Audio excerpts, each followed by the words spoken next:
Hi, you're listening to Hear This Idea, a podcast showcasing new thinking in philosophy, the social sciences, and effective altruism. In this episode, we talk to Mike Hinge, who is a senior economist at AllFed, which stands for the Alliance to Feed the Earth in Disasters. We talked to Mike about why AllFed believe that nuclear fallout blocking sunlight is one of the most extreme threats to the global food supply, how this threat compares to other things such as climate change or crop killing scenarios, and perhaps most importantly, how to make sure that if a disaster ever happens, we can still make sure that everyone can be fed. We touch on lots of different aspects of AllFed's work, including how exactly crop yields would be affected after a nuclear war, why food tech like repurposed paper mills and seaweed appear to be key to recovering, and how many of the global poor could still be unable to buy enough food even if there is enough being produced. I'll also flag that if you want to hear more about AllFed, then the 80,000 Hours podcast has recently done an excellent interview with its founder, David Denkenberger. That interview especially goes a lot more in depth on the different possible food technologies, and we've left a link to it in our write-up, where you can also find a bunch of other further readings. Lastly, I should also say that we had some technical difficulties recording, so Finn and I ended up having to re-record a bunch of our questions. Hopefully that shouldn't be too noticeable, and unfortunately Mike's audio ended up being completely fine, but if our audio ever sounds a bit odd, that'll probably be why. We're hopefully investing in some new equipment to make sure that doesn't happen again. But anyways, without further ado, here's the episode. I'm Michael Hinge. I'm an agricultural economist at AllFed, and I spend most of my time worrying about and thinking about food supplies and food affordability, and we can talk about what that means in all kinds of crises, from the kind we've seen now, in recent years. So, for example, in 2007 and 2008, when there was food spikes, all the way up to spikes we haven't seen for a long time, which could be caused by, say, a 10% shock, right up to nuclear war and severe losses of output. Yeah, well, that's definitely a big range of scenarios, and ones that we'll hopefully delve into in a bit. But maybe a good place to start off this discussion is to ask, what is a problem or question that you're currently stuck on? Well, one of the big things we are worried about is, in the most severe of disasters, how do we stop cooperation from unraveling? Because cooperation and countries trading and specializing and just helping each other is the only way. We could still produce enough food, it seems, in these disasters, but without cooperation, that becomes almost impossible. And it seems, for example, in the most recent disasters we've seen, cooperation has unraveled fairly quickly. So trying to ensure that cooperation is maintained is one of the things that we really worry about. Yeah, so I'm curious to hear a bit more about this. So you mentioned recent disasters and presumably stuff like COVID and so on. Is this what you're thinking about? Is this stuff like vaccine hoarding? What would this be? So let's talk about COVID. One of the things, so I work at AllFed, the Alliance to Feed the Earth in Disasters, and one of the things we actually were worried about early in COVID was a breakdown in cooperation where it flew most people by, but much like toilet paper was running out in stores from panic buying, countries were panic buying food because countries that are large importers were concerned about access to food if supply chains started breaking down, so we're increasing their orders. Meanwhile, exporters were worried about the converse, and so countries were starting to restrict exports, Russia, Vietnam, etc., just to make sure that their own urban poor could have access to food. And this had the potential to cause a cascade without any underlying shock to, for example, agricultural output. And this was one of the... So AllFed wrote a report, lobbied on behalf of this, and played a small part in the final response, which was, for example, the EU and Japan issuing statements that they would release as many stocks as needed to balance the markets. And in the end, they didn't need to export or release much food at all. It's simply, again, like you can have a negative spiral, you can have a positive spiral. And the commitment that and the confidence that the food would be available resulted in people relaxing. So there have been situations like this where, in fairly small shocks, in terms of the actual percentage output being lost, countries have reacted strong. And in each case, the actions are justified. You can understand why countries would be concerned, but the net system is to radically increase and be pro-cyclical rather than counter-cyclical.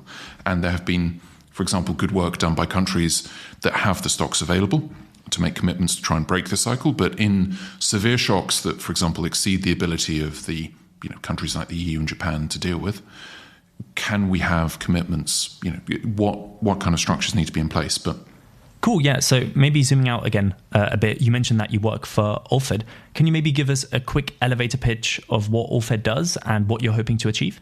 Sure. So AllFed was set up, I believe, in 2017, but a few years ago, and by a few people, including David Denkenberger, who's our head of research. And effectively, it's looking at trying to feed everybody no matter what. Leading on from the name of his book, which was the idea of looking at, in even the most severe shocks, what can we do to produce food, and basically how can we ensure that everyone is fed. So it started off primarily looking at the more severe disasters, so the sunlight blocking catastrophes, things that would disrupt traditional outdoor growing, but is now looks at effectively any under-researched disaster. So we're also looking at, for example, locust outbreaks, because there's the technology to manage it, but not the funding. So moving into the more financing end of responding to things, as well as things in the middle. So, for example, a 10% shock where it might be a single crop has partially failed, which based on, it's hard to model exactly how many people would die for that. But there's, for example, a Metaculus question currently active, and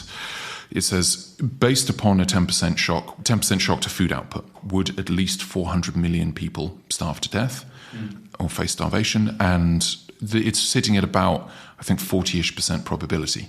So a surprisingly small shock to food output can lead to big system effects. So we're also considering, there's a big spectrum right from, say, for example, an 80 to 90% loss of food output to a 10% loss to food output to, say, 2 or 3%, where in each case we're looking, are we ready? Is there action that we can take? And alongside, say, EA principles, is this, under-researched? Can we make progress on this? Yeah, fab. So can you maybe talk a bit more about what exactly these scenarios are? So you mentioned these kind of large scale, say 10% global food shock supplies. What kind of scenarios are these? You mentioned sunlight killing scenarios. There's also kind of crop killing scenarios. Can you maybe just walk us through a couple of these and elaborate? If we looked at, say, a 10% shock, that might be caused by a severe crop disease, a number of crop diseases potentially working together actually would probably have to be to hit that threshold. But also, for example, climate change, where shifting averages may be an issue across many areas, but the variability may be the primary problem for the food system. I.e., if there is a strong El Nino effect, i.e. correlated shocks to food output, because famine has actually, and food insecurity, while it's been rising in the most recent years, in the general trend has been downwards because we can trade. A collapse in output in one area, as long as it's not global, can actually be traded away. So a shock to one area no longer means famine necessarily. If food can get to you, you will probably still eat, though there are, of course, many complications around this. It's at least a positive trend, but the problem is the system as a whole being shocked can be quite vulnerable, and generally we're running quite lean. Stocks are fairly tight because as a global system you can trade away small problems. It's expensive to hold stocks. Governments have typically stepped away from strategic stocks as a way of managing their food security. So the system as a whole can still be quite vulnerable to systemic effect. Multiple breadbasket failure is often the term, and by failure we mean a big, not complete crop failure often, but a big chunk of output being lost over these key areas. Just want to pick up on when you mentioned variability. Did you mean variability in climate or something else? Yeah, so typically in the food system we're talking about yields, but climate will be often the driver of this. And we can get to, so currently my work in fact is at the more extreme end, or primarily looking at the more extreme end, which is a loss of sunlight event, which is far more severe. But often, for example, with climate change, it might be suddenly getting all your rain in 1 week that completely, devastate, washes away crops, soil erosion, or getting no rain at all. The mean, so your average level, imagine if it was perfectly flat, the average shifting can be a problem. You can take efforts to adapt around that, etc. You can replant different crops. Farmers can work their way around it, and they're quite good at doing so. But nobody can deal with, for example, getting huge amounts of rain or no monsoon, depending upon the year. So those are the kind of things we're worried about. But at the more extreme end, we then come into, for example, what we call a loss of sunlight event. So that can have three primary causes, which would be nuclear winter. So that is a nuclear war, throwing a large amount of burnt material, typically soot, up into the upper atmosphere, a supervolcano, or a large asteroid impact. And of the probability of these, probably the nuclear winter is the most likely, simply for the same argument as, for example, Toby Ord and the Precipice, where we can look through just the geological record and see how many times a supervolcano has occurred and events of these significance. So we should say volcanic eruptions, which we are also concerned about, of lesser magnitude have occurred, and they occur approximately every 300-ish years. So Tambora, the year without a summer, this was the eruption of a volcano in Indonesia, Tambora, and in 1815 this triggered what's known as the year without a summer. Funnily enough, Frankenstein was written partially due to this, with basically Mary Shelley and others going to a retreat, sheltering from the terrible weather. But crops failed across Europe. People were selling, and particularly inland, where it was harder to import food. Switzerland, Germany saw, certain areas saw extensive depopulation, famine, death, and people moving. And it was a very large impact. And it's, again, difficult to get detailed records, but it also impacted large areas across China. And the death toll is, again, difficult to measure, but could potentially be in the tens or hundreds of thousands from that event. And such event occurring today could be much worse. And on average, these occur approximately every 300 or so years. Can you maybe just spell out why exactly a supervolcano or asteroid or nuclear disaster would lead to a crop failure? So I know, for example, when we think about nuclear war, we think a lot about like immediate deaths coming on from these explosions. But why would this linger about, and why would this affect the food supply? Yeah, this is an interesting point. And so there are a number of factors which play together. So let's take, say, a supervolcano or a large volcanic eruption. The initial material ejected rises very high into the stratosphere and above the level where water and moisture typically is. So this prevents the particles from clumping, or with water around, they'll typically stick to the water and they'll be rained out fairly quickly. But if they go too high up in the stratosphere, this cannot occur, or occurs very slowly. So it can persist for a longer period. And so this blocks a chunk of the sunlight arriving. And despite, for example, the eruption occurring in the southern hemisphere, it can perfectly possibly spread, and it takes time, but it will spread across the entire world. So there's the primary effect is loss of sunlight. So that's temperature falling and radiation, effective radiation downwelling at the surface falling, which both affect crop growth. And there are other secondary effects, such as wind speed will fluctuate. Typically, it will fall simply because there's lower energy in the system, but in some areas, wind speed could rise. And similarly with precipitation. Precipitation on average will fall. Some areas may see higher, but overall you get less rain, less sunlight, and less radiation, which all feeds into your crop network. And outdoor grown crops are the vast majority of our food supplies. And even, for example, many animal products that people consume are indirectly tied to this. For example, if you're drinking milk, it may well be at least partially fed on corn and grain produced and to supply the products. Can you speak to the state of researching and modelling nuclear winters? I think Carl Sagan and others were worrying about this in the 80s, but what's happened since then?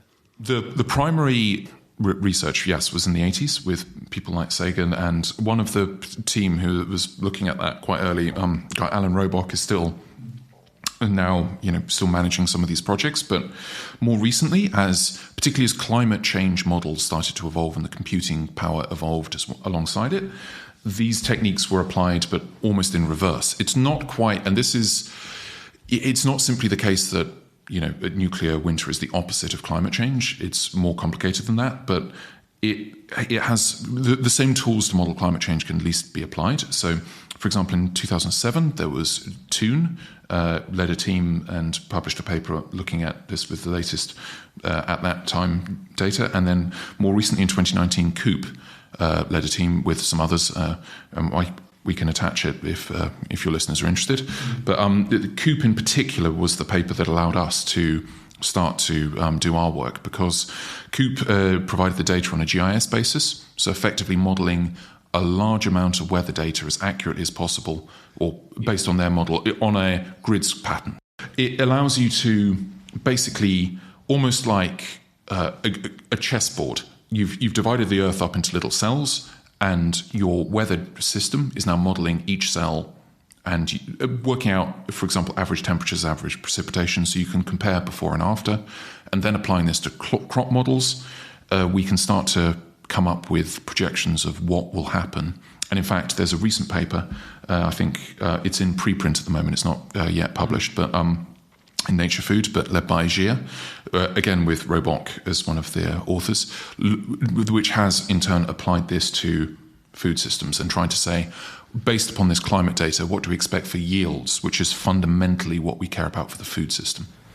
Yeah, fab. And maybe before we dive into like yields and stuff, like more precisely, can you maybe give us just a big picture of what does the climate look like under these events? So, for example, when we compare this to climate change, we often talk about 2 or 3 degrees Celsius warming, all the way up to 8 degrees in these kind of extreme cases.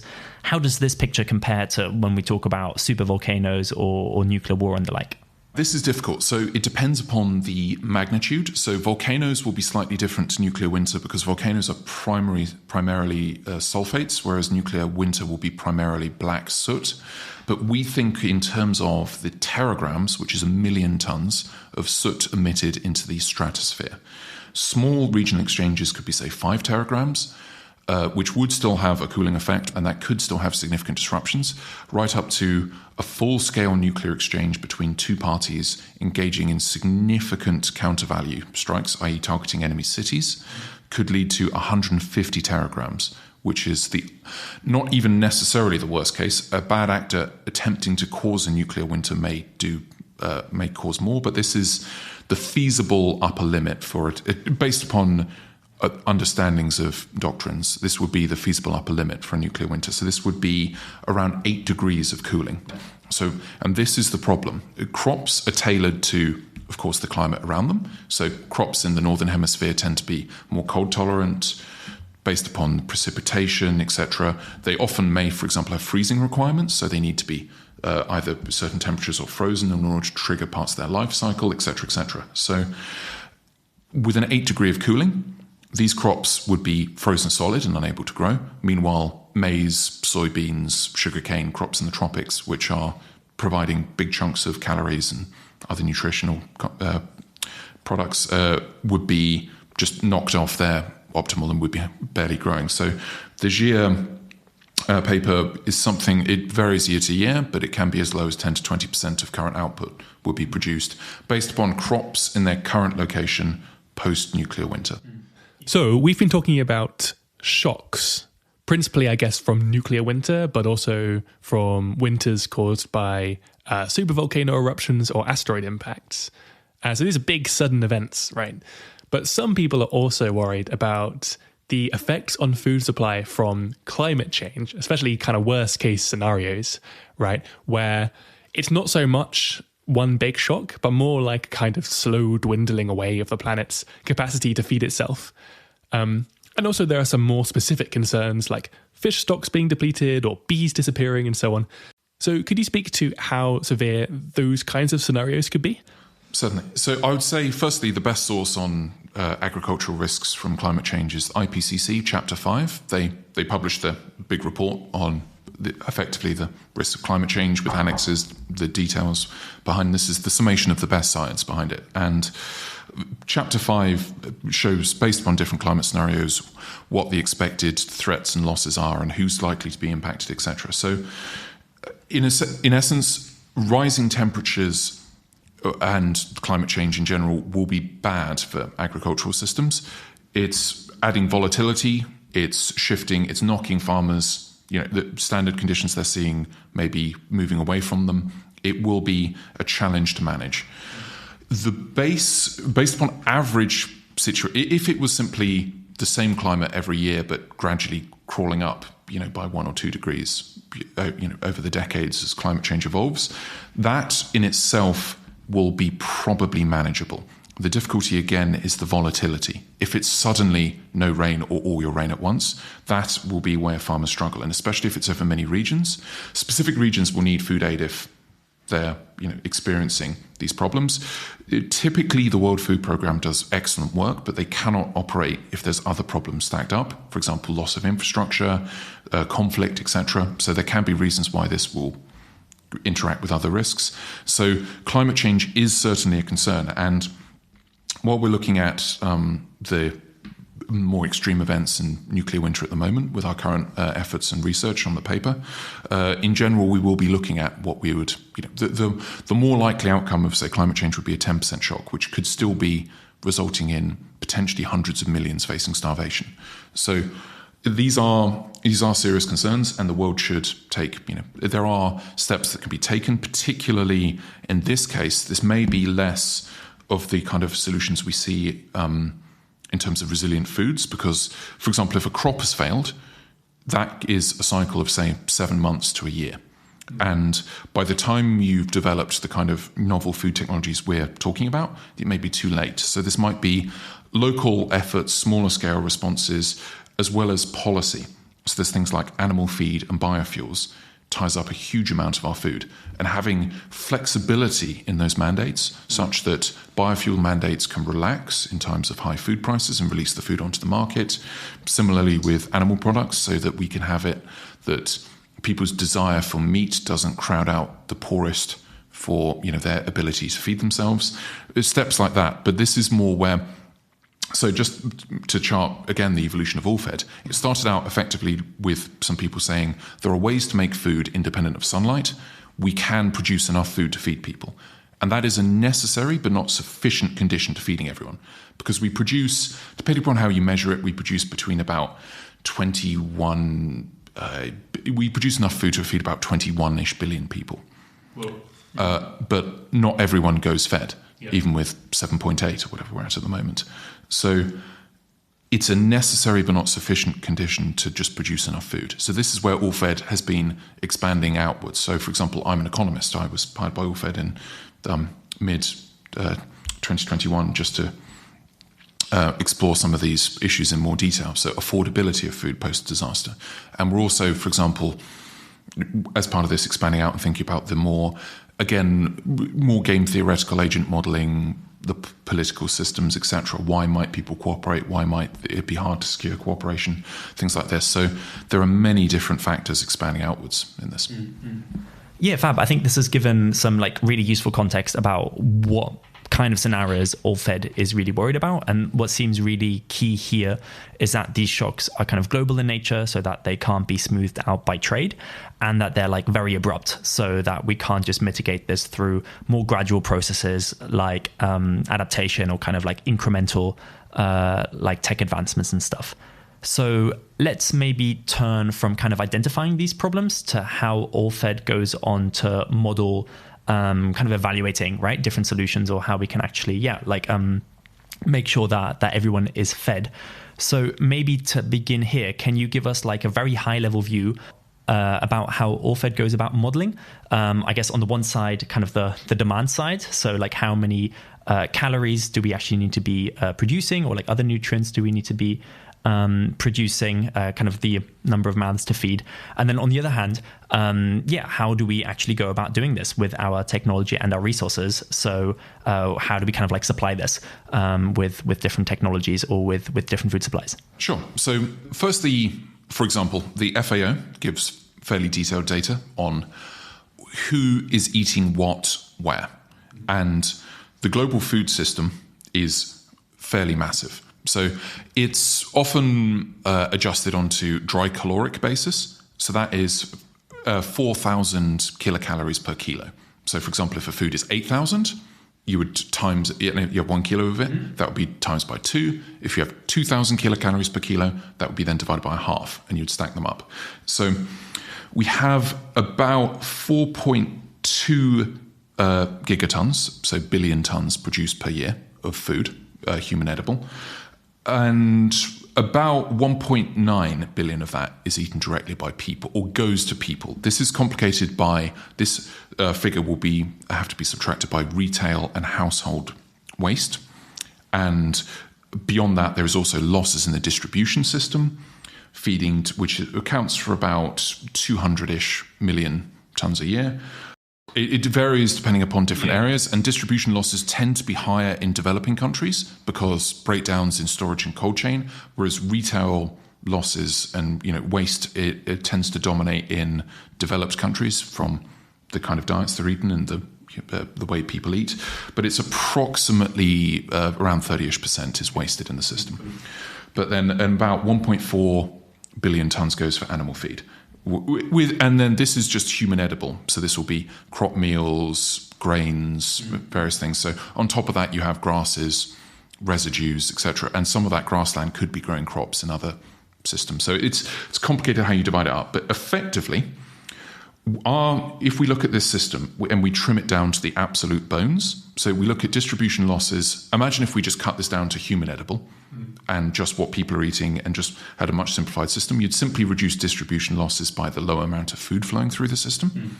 So if you're, for example, not producing the biofuels, and the biofuels, again, are complicated to estimate, but around 500-ish million tons go on other category, which is dominated by biofuels. So if you reduced all these, you could cut down the distribution losses. Retail waste would fall post-disaster from a number of factors. Simply, one of the problems is rising prices is typically what cuts retail waste. And it may be that prices rise to an unaffordable level before waste falls off sharply in the developed world, which again is the problem when you have somebody who can spend $100 a day on food competing with somebody who can spend less than $1 a day on food. So this can be the consumption of the richest can crowd out the poorest, and I guess we can talk about this in a minute. But effectively, to cut through all these numbers that I've been throwing out, we need about 1.8 maybe to 2 billion tons of food on a dry caloric basis to feed everyone. And post-disaster, in a severe sunlight blocking event, we only have about 0.8 per year. So this is the kind of deficit. So just looking at the demand side, this is our problem. We need nutritious food, not just calories. We need protein, fat, and micronutrients, vitamins and minerals. And we need to feed everyone with this, including losses will be reduced. And we could have modeled this in terms of, average flow through in systems. And we're also looking at projects to reduce this. But for the moment, we're taking it as a given, the current systems. But this is our challenge. How can we produce the difference? And how can we produce the difference effectively from a standing start? So there are many plausible candidates, and this is where, for example, we have on the team all kinds of backgrounds, chemical engineers, mechanical engineers, computer scientists, various different people. And they're looking at, for example, what are credible ways to produce food post-disaster from a fairly basic technological level. It has to be scalable, not resource intensive, and it has to be affordable. And so, for example, fundamentally, we're fighting thermodynamics because the sun is a brilliant source of energy. It's there, and it's for free. The actual conversion to calories in the field is only, for example, 1 or 2%. It's fairly low, but there's so much sun. It's a great source of energy, and that's why it underpins our entire food system. If that is disrupted, we need another source of energy, and there are potential sources available. So this could be. So just to quickly run over them at a high level, and I guess we'll delve into detail. You can produce fats and proteins from hydrocarbons. For example, natural gas can be turned into protein via bacteria growing in it. And that's currently even occurs in test beds and is being scaled up to small commercial production currently. Fats have been produced from, for example, coal and even oil in the past. This is we don't have this currently in our model as it's a more, it's difficult to have, to actually be confident this could be done in a disaster and scaled up, but this is another thing being looked into. Sugars can be produced from cellulose, and that is a proven technology that it currently is made into biofuel in small scale, but could be used to make glucose and other sugars in a disaster. And, for example, there are other technologies such as seaweed. Seaweed can grow quite quickly and can be scaled quite fast. There's some varieties of seaweed that even in a nuclear winter are projected to be able to grow by 10% per day. They're fairly low energy density, and that 10% will then be there's a reason why the ocean isn't covered in seaweed. So that 10% figure will be moderated, for example, by fish eating it back, other factors. But extensive seaweed cultivation could occur, and that won't be feeding everyone, but it will provide a chunk of calories. And again, one of the problems is the seaweed is fairly low energy density in itself, but you could extract potentially some of the nutrients from this, much like Huel. It may be possible to extract the protein and calories, which seaweed is fairly rich in, including micronutrients. It's a food which could have applications in the present day, for example, in dealing with carbon sequestering, animal feed. There's treatments with seaweed can reduce methane emissions there. And, well, one of the things we can talk about, I guess, in a second is one of the things we're considering is how scalable is this? Can this be scaled in a disaster where, by definition, you are operating in confusion and, it comes suddenly? Yeah. So one of the things we're looking at is this technology deployed today? Is it proven to be human edible? What is the palatability? What is the transportability? All these other factors, and these are one of the factors one of the streams of research where technology where we believe could be promising but isn't at this stage yet. We're looking to move it forwards with commercial partners. So can it be deployed today? Because potentially going from 0% to 1% could be as difficult as going from 1% to 99%. So the initial deployment of these technologies, maybe even in like cellulosic ethanol, it's not necessarily producing food, but if it is there and we know it works, we can scale it. Like the seaweed, if it's maybe currently seaweed is grown fairly extensively, but typically for example, additives, various pharmaceuticals, et cetera, there's proposals to use it for carbon sequestering. That will give us the skills and base to grow. Yeah, I was going to ask about this actually. So when it comes to scaling up these ideas into proofs of concept, I'm sure the exact answer depends on the specific ideas, but in general, how are these projects going to be pushed or pulled along? So is it going to be mostly non-profit money for the foreseeable future, or could some of these things become commercially viable pretty quickly? So some are commercially viable. And so this, for example, single-cell protein, which is protein from effectively bacteria grown in either hydrogen or methane, is currently seeing small-scale deployments there is a proposal in Saudi Arabia currently, which may or may not get off the ground, but there is a project potentially launching in Qatar, where Qatar is very rich in natural gas, but very poor in water and general food security. And over concerns around being too reliant on imports, they're looking for effectively a small niche production of single-cell protein to supply aquafeed. So aquafeed is a market where, again, in many cases you see markets with small niches that need a very specific product that they're willing to pay a significant premium for. For example, aquafeed. Then you go down to more bulk uses until finally you're competing against soybeans, which is very difficult. So hopefully the technology can be proven, sit in niches, gain economies of scale. It probably won't displace soybeans ever for these very bulk uses, but it can sit in, particularly the aquafeed market is growing. And is that basically fish food? Yes, sorry. And among other things like prawns and shrimp and things. Yeah, I think there's like such an interesting comparison here between, I guess, like kind of AllFed's like modeling approach of like global food security, and I think what I often see in kind of like climate change or like kind of energy modeling. So what I mean with this exactly is right at the very beginning when we're kind of talking about AllFed thinking about what kind of food demand it needs to meet, and then thinks about like how do we meet this demand by scaling up different food supplies or like kind of new food technologies and stuff. That like echoes really similarly, I think, to thinking about the energy transition, where we've got this like global energy demand that we need to be meeting, and then the transition is about shifting away from like fossil fuels to ramping up things like renewables or nuclear power or what kind of have you. But even some of the like kind of Sankey diagrams you see as kind of outputs of this just like strikes me as really similar as a kind of approach. And then there's this like second interesting comparison, I think, which is about how do you kind of fund new technologies and even things that might not be commercially viable now, but that might be really important in the future, or that might be like better suited for the world in the future.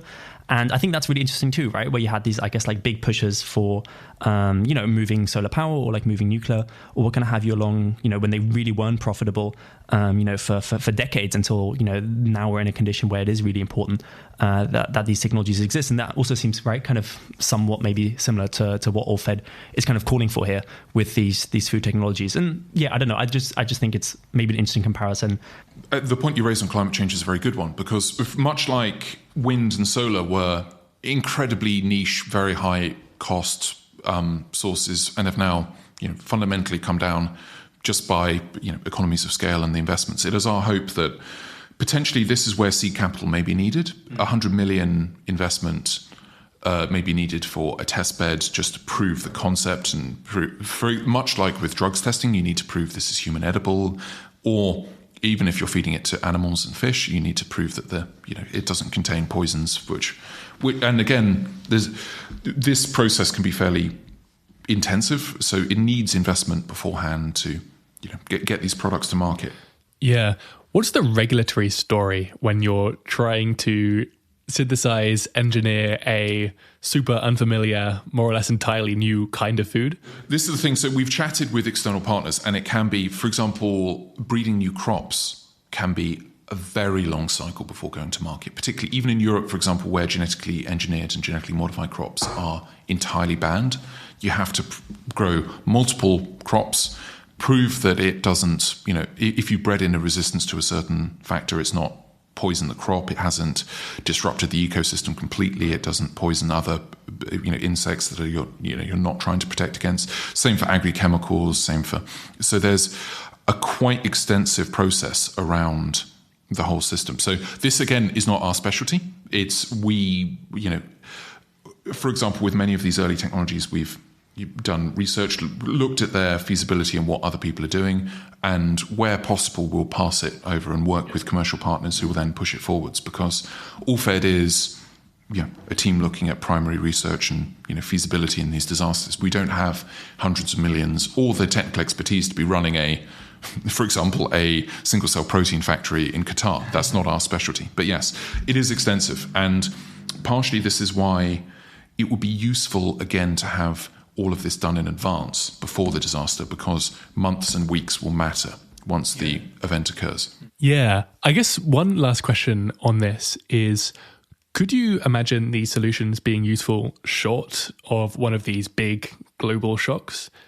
Just because you might get local disruptions where, I don't know, for whatever reason, it's hard or expensive to import food, and isn't it just generally good to move away from having something close to single points of failure? Yeah, so certainly diversification in the food system makes sense fundamentally. And while we've talked about, for example, animal feed, fish feed, there's no reason why this couldn't, for example, supply synthetic meats. There's no reason why, for example, plant-based meats, etc., couldn't be incorporated. Again, it would be a slightly different process. You can grow other, the bacteria, the fungus. There's various things you can grow under these conditions. So there's no reason why it couldn't be an input to a food system entirely disconnected from animals. So it would be a good idea in general. One of the problems is, so AllFed also looks at simple solutions. For example, leaf protein concentrate. There are ways to grind up leaves and get a small amount of protein and calories out of it from the extract. But the problem is these solutions, typically to be efficient, you need to do it at scale, and you need to trade and move the product. Like today, where it used to be that 85% of human effort went to producing food, looking over history. Now it's something like 4-ish% of GDP, and that very little of that is the primary food. It's sort of, coffee, cash crops, cotton, these kind of things. So it's, we're very good at producing food now, but it needs, for example, the seeds to be, potentially the seeds are bred in America, are loaded onto a ship, moved, planted in Europe with inputs that are sourced from around the world, phosphorus and potassium mined in North Africa, natural gas imported and turned into fertilizer, machinery imported from around the world. And all of this at very low cost can produce wheat, for example, for 150 UK pounds per tonne, and then moved on to wherever it's needed. So this system is very good at feeding people, but it requires a high degree of specialization and a high degree of cooperation and trade. As soon as that breaks down, even so today, if we ended trade, it would cause a huge food catastrophe. Right. If we ended trade and output was disrupted, it would cause an even worse, the catastrophe would be very severe. And, well, it's complicated. In itself, a collapse of food supplies probably wouldn't hit the existential bar. So the people would survive. It will be very difficult. For example, hunter-gatherers in remote locations would still experience severe shocks from a nuclear winter because the climate around them would be so disrupted, traditional food sources may collapse. It's likely that humans will survive, but potentially it may be existential in terms of either triggering other events or leading to irreparable loss of civilization that is very difficult to recover from for other reasons. And if it, for example, locks in bad values, totalitarianism, other things, it may be food is the fundamental. If we can ensure enough food supply post-disasters, it lowers the temperatures so much. Got it. Yeah, I guess you could imagine a situation where we do manage to recover fairly quickly on, civilizational timescales, but we recover to a worse place. So maybe there's less trust or less cooperation and so on. And it should be said that, for example, the things we're looking at, the nuclear war, it would be certainly AllFed. Even if you prevent people starving afterwards, it doesn't stop a single life or building's worth of battle damage. So the people will, an awful lot of people will still, this will be the most terrible thing to have happened in human history. We're just trying to make sure that the people outside of the direct conflict zones can still feed themselves. Yeah. I guess one extra question on this topic is, do you have an impression of roughly how long the causes of these shocks to the food supply are likely to last? Like, how long should we expect a nuclear winter to last, for instance? So again, the best modelling was the Coop paper, 2019, or the latest modelling, and that approximately said. So it's complicated because the system has some inertia. We have an awful lot of air around us and water that stores heat and releases. So it approximately. The event occurs in year 1, and it's modelled as occurring in May. So an injection of 150 teragrams of soot occurs then. This will spread around the world across year 1. Year 1 will see disruptions to its harvests, and disruptions to, for example, growth of grass. But we're still seeing, for example, I believe grass is around 60% of growth typically. But year 2 and 3 are the most severe. So that could be 80 to 90% losses of plant growth, and from there gradually starts recovering, but around year 10 and 11 are approximately back to the start point. And I should say, beyond AllFed's work in feeding people, this would be extremely catastrophic for many ecosystems. Rainforest, for example, Brazilian rainforest is not designed to take an 8-degree shock. This would lead to extensive extinction around the world. This would be a really huge event. I think there's maybe like an interesting EA question here as well, right? About, is it more efficient to try and prevent events like nuclear war in the very first place, or do you kind of just try and mitigate the fallout when an event kind of happens? So I would agree entirely that working on reducing nuclear risk is of huge importance and should be, and it certainly is not in any way solved. AllFed is simply looking at this and the fact that there are other ways this could occur. So that at some point in humanity's future, there will be an emission of soot, an emission of a sunlight blocking event, and we need to have thought about it in advance. And more minor sunlight blocking events, like we've discussed, have occurred once every 300-ish years. So there's certainly at some point we're going to have to deal with a version of this. If we can survive the worst version, we can probably survive the version that's, say, 20-30% of the worst version. So this is where, again, I would stress that trying to ensure that nuclear weapons are safe are obviously, that is the key. We need to, but as a backstop, we need to make sure if this does occur, we can feed as many people as possible. And hopefully, based on what AllFed is currently calculating and seeing, we have the potential to feed everyone. Yeah, so maybe kind of zooming out and kind of reframing our discussion around these solutions, there seem to be kind of 3 broad buckets here. One is kind of just building up like storage of food supplies now, and then when a disruptive event happens, we can maybe like wait it out, or at least kind of give us a buffer or a head start. Then there is the second bucket of solutions, which you briefly mentioned around kind of efficiency. So at the moment, we're very good at producing food, but we can do a lot better at making sure that it actually gets eaten, and that there's less food waste, or we're just more efficient at growing things in the first place. And then there's this kind of third, seemingly really big bucket around tech solutions. So these are things you've mentioned, like seaweed or cellulosic sugar or these other technologies. And I'm curious if you can maybe give us a brief overview or kind of walk us through how important each of these buckets are and how far they kind of get us towards solving this really big problem of global food supply shocks.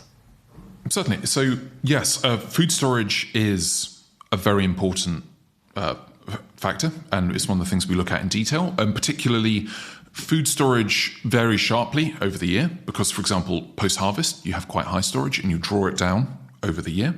And in past shocks, for example, a 3% shock to output may cause a sharp rise in prices or absolutely nothing, depending upon the stock level going into the season. So stocks are fundamentally what smooths out shocks to the agricultural system. Higher stocks are helpful in reducing, the volatility here. But firstly, stocks are expensive, very expensive. And there's been a general trend to destock, which there are arguments for and against. Again, COVID has partly revealed where running just every supply chain very lean can be very difficult when there are shocks that occur. And food stocks and having those stocks in place will be the buffer that lets us get to it gives us the time to bring on the resilient foods, we'd argue, but it will be very difficult for every country to store. Just think of shelf life. You'd have to store nutritious foods across every category to cover the entire world's consumption for potentially 7 years. That is way beyond anything we've ever stored. And so this would be incredibly costly, vulnerable to destruction and disruption itself in the war. And we feel that while stocks are a vital piece of the puzzle, they're unlikely to solve it all on themselves. And some countries do maintain significant strategic stocks for their own security. Civil protection did this in the US during the Cold War. It's been wound down to a degree. And China now has the largest strategic stocks to basically even out food prices internally for their own stability.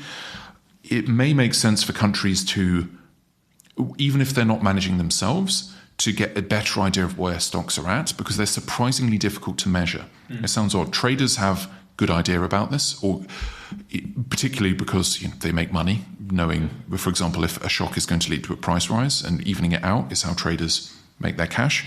But often governments are surprisingly unsure about the amount of food within their territory. So understanding it better, having civil stocks. And so again, on a personal basis, this isn't something you can prep for, but like in the pandemic, it's just useful to have a few weeks worth of consumption, just so if you have to self-isolate, or if there's a disruption, you're not going to have to panic. Yeah, and quick aside, I remember when I was reading the AllFed book, there was this kind of interesting anecdote about just how big a prepping culture there is in some places. Interestingly enough, like around the Mormon church and like Costco, even you can buy like prepping food for like a whole year and stuff.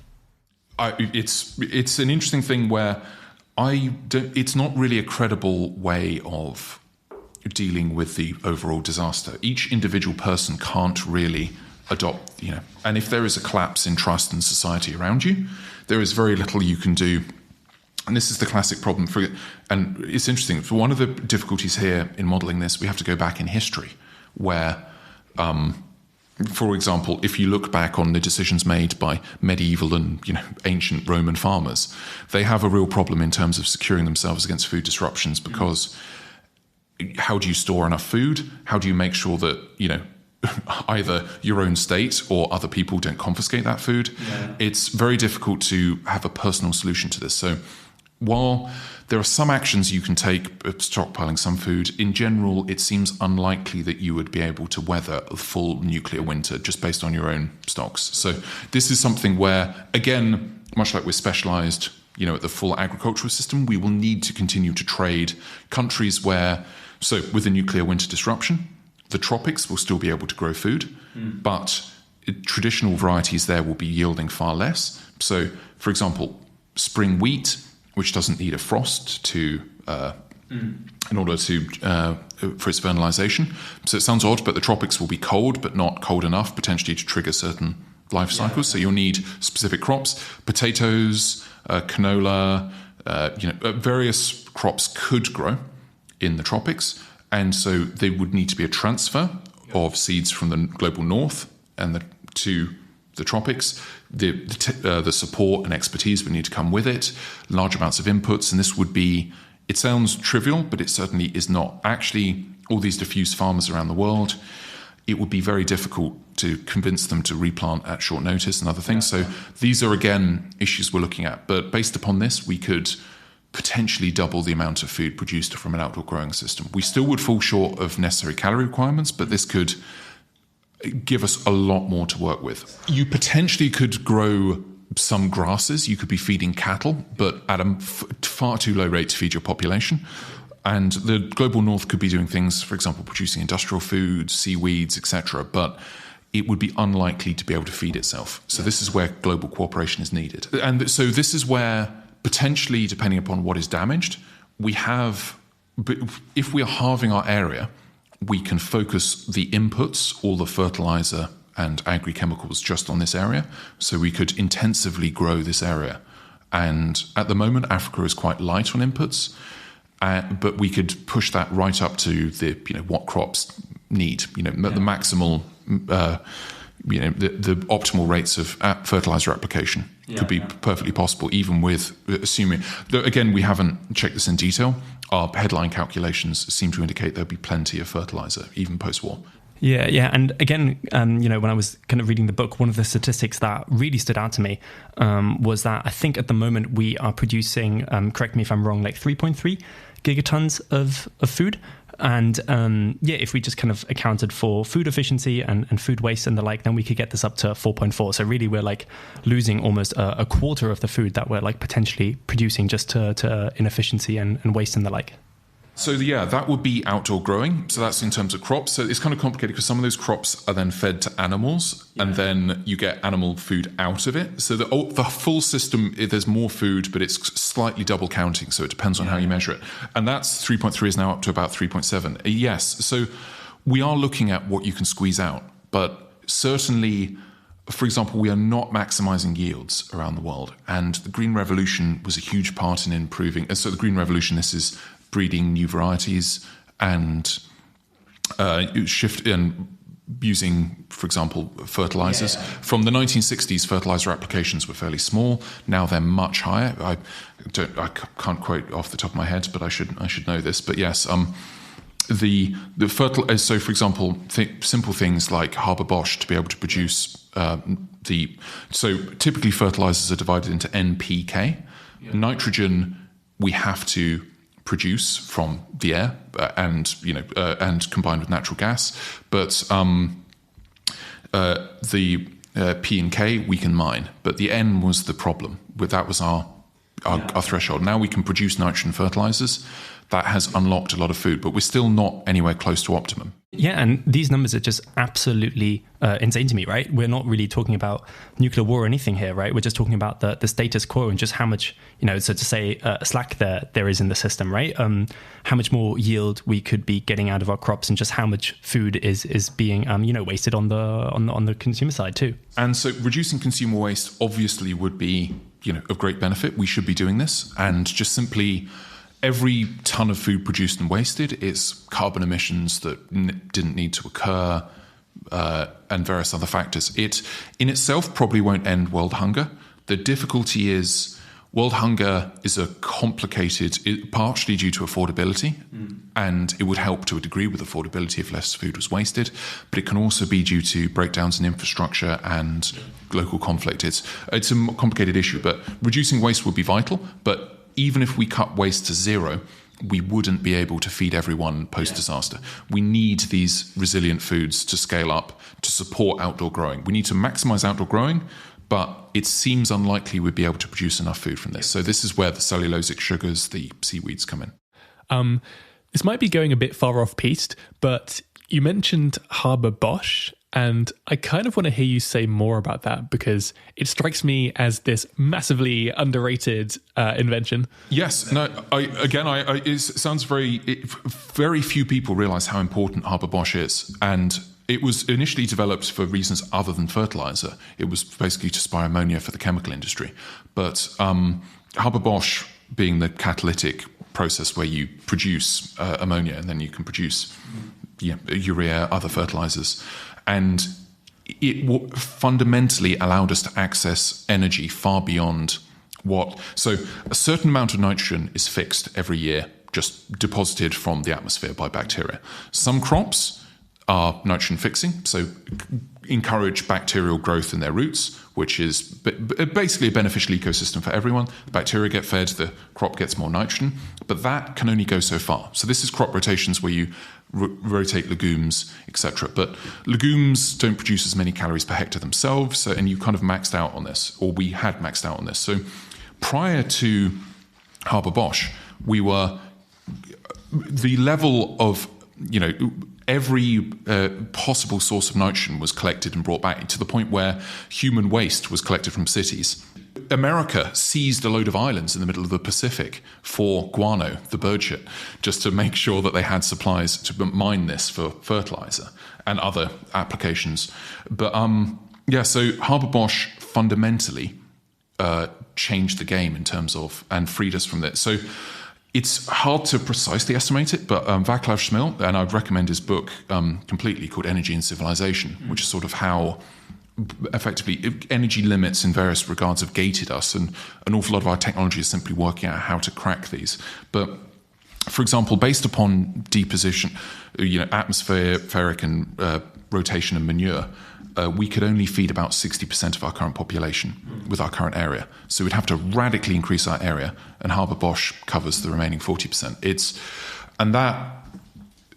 Even is fairly there would be further disruptions potentially. So Harbourbosch and maintaining this nitrogen flow, and I should say it's something like 1 to 2% of natural gas use. It is possible to have a world with nitrogen fertilizers and be carbon neutral if you have carbon capture on the other side, and it's likely to continue long into the future. But it just fundamentally, and it's often seen like agriculture is quite static, i.e. there's people ploughing the fields like they did 300 years ago. The truth is entirely different. For example, yields have gone up tenfold in many developed countries. You have where it might be 100 people farming a field, it's now 1.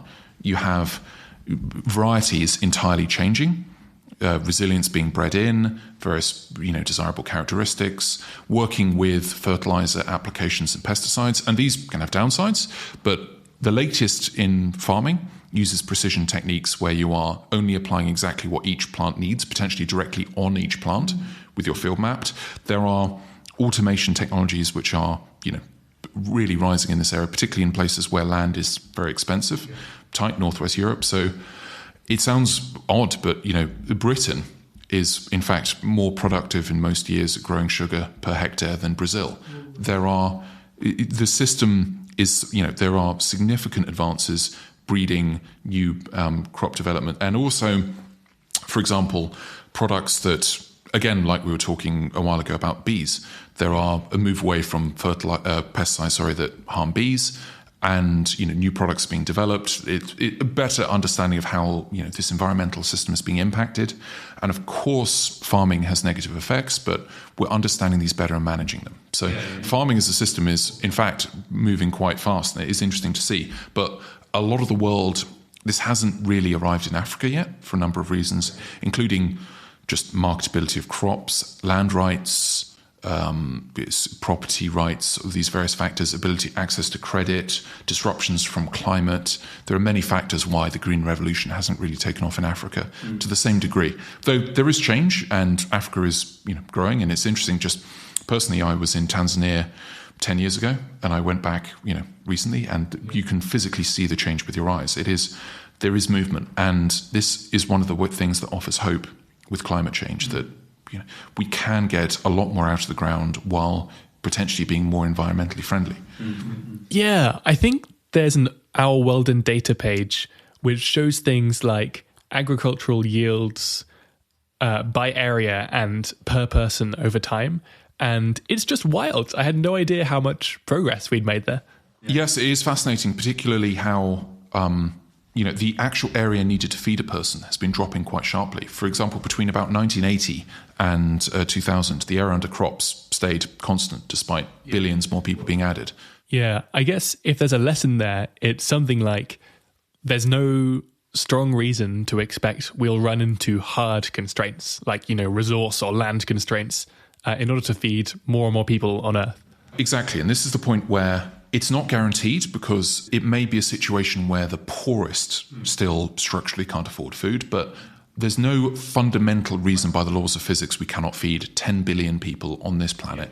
Yeah, like one interesting point that I kind of want to go back to on the kind of the efficiency savings, and like is you mentioned that there's kind of double counting going on, right? Where we are growing crops to feed animals, which we then in turn eat ourselves, and that this is, inefficient from like a calorie point of view. And this is really, right, a message that we've heard in like previous interviews with folks from the Good Food Institute and kind of topics around like animal suffering, climate change, and how vegetarian or like vegan diets feed into that. And yeah, I'm just curious like what AllFed's kind of take is on this, or how this question of eating meat versus like not eating meat fits into this conversation of nuclear fallout, global food security questions, and the like.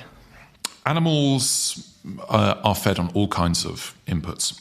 So traditionally, it used to be, for example, that cows would graze and sheep would graze on land where you couldn't really grow crops. Yeah. So it was a way of increasing efficiency. And you'd have pigs and chickens to recycle food that had gone off, or residues and waste and these various things. So it was a much more independent of the whole should we eat meat story. It was efficient for the food system. Yeah. However, demand for meat radically exceeded these factors over the last few decades, and this has led to a huge growth in effectively feed-based systems where human edible food, primarily maize and soybeans, which is effectively, maize is the cheapest way to produce calories, and soybeans are the cheapest way to produce protein. So those are why they're typically fed to cattle. And these are starting to, so it's difficult, it depends on how you exactly measure it, but approximately by my calculations, about 1.4 billion tons of food that could be human edible on a caloric basis is fed to animals each year, so dry caloric. And this, in turn, animal products out the other end is about 500-ish million tons, but then that's including all the residues and systems fed. So I can get the exact calculations, I don't have them to hand, but there is high inefficiency in the system. So typically, for example, with meat, you are probably putting about 20 calories in for a cow for every 1 calorie you get out. Fish are far more efficient because they float and cold-blooded, so they have a much better conversion ratio. Pigs and chickens are in the middle. So this is, from the point of view of a human food system, this is very wasteful. We're putting a lot more area under crops compared to what we need. This, however, is a little bit more complicated in a disaster, because in a disaster, what we want is a buffer. So imagine two worlds: one where we grow double the amount of crops we need because we're feeding them to animals, and one where we only grow the amount of crops needed by humans. Then we shock it by 10% in each case. Potentially the one with the animals is easier to deal with because we can cut feed to animals and transfer it onto them. We have the slack in the system. We can destock, and then restock afterwards when there's more food. And then humans wouldn't have to take the brunt. So it gives us a buffer in the disaster. However, I should say there is a world where, for example, we've cut back on animal products. We've cut the area under crops, which would be very good for biodiversity. And other steps have been taken to build resilience into the system. And this would have saved us a lot of money anyway into the system in terms of costs. Some of that surplus, if it's reinvested into resilience, could easily cover the benefit of having these extra animals. Yeah. So animals are very inefficient when you're feeding them just human edible food, this grain. The feedlots, as calories in versus calories out, you get a slight...